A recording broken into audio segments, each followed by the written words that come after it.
Once upon a time in the great city of Troy, there lived a king named Priam.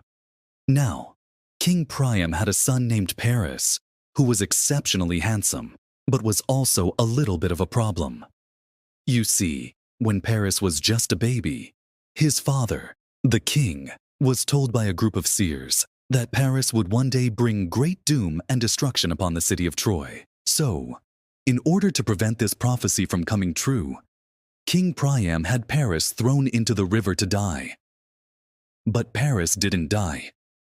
Instead, he was discovered and raised by a group of mountain goats who, get this, also happened to be his relatives.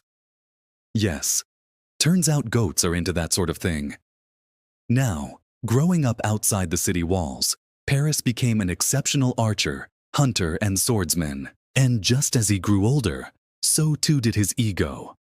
In fact, Paris grew so full of himself that one day he decided to hold a contest to see who was the most handsome man in all of Greece. Now, all the men wanted to participate in this contest, but Paris turned them all away, saying that only gods and demigods were allowed to compete.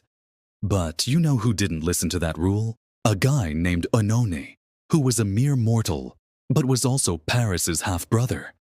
Now Paris let Oenone compete, but warned him that if he won, he would be killed. Of course, Oenone still went ahead with the contest anyway, and much to Paris's dismay, he ended up winning. So then Paris did the only logical thing he could think of and killed Oenone. And then afterwards, feeling pretty bad about what he had done, he left the city of Troy and went to live on a nearby island. Meanwhile, back in Troy, King Priam had another son named Hector, who was the most valiant and heroic of all of Priam's children. But even he could not believe what had happened. So he went to find Paris and bring him back home. But while Hector was gone, a Greek prince named Menelaus came to Troy to look for his brother Agamemnon, who had disappeared. You see, Agamemnon had been taken by pirates, and Menelaus was now looking for someone to take his place as leader of the Greek army. And who better than the most handsome man in all of Greece? Well, as soon as Paris returned to Troy, Menelaus brought him before the council of elders and demanded that he be put to death for killing his brother. But Paris refused, and so Menelaus challenged him to a duel. Now, Paris accepted, but only on the condition that his own brother Hector could fight alongside him. But then, Menelaus turned the tables and said that if Paris accepted this condition, then his brother would also have to die. Paris agreed to these terms, and so the duel went on.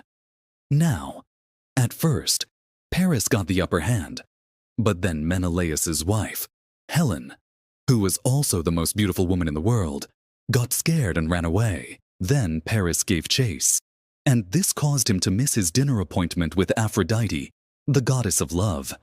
And you know what happened as a result? God's honest truth. Are you kidding me? Not only did the Trojans lose the war, but they also got absolutely wrecked. So then Paris fled to a nearby forest and hid. But then the goddess Athena came to Menelaus and said, "Hey, why don't you show your buddies where this sneaky little Trojan has gone so you can kill him?" And that's exactly what Menelaus did.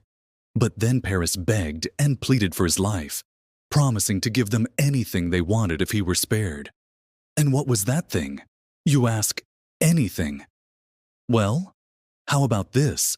Paris promised to give them the location of the most beautiful woman in the world, who just so happened to be his wife. And after that, the Greeks let him go. Now, there's a lot more to this story, including the Trojan Horse, the death of Achilles, and the fall of the mighty city of Troy. But those stories will have to be saved for another time. If you want to hear them, then be sure to stay tuned.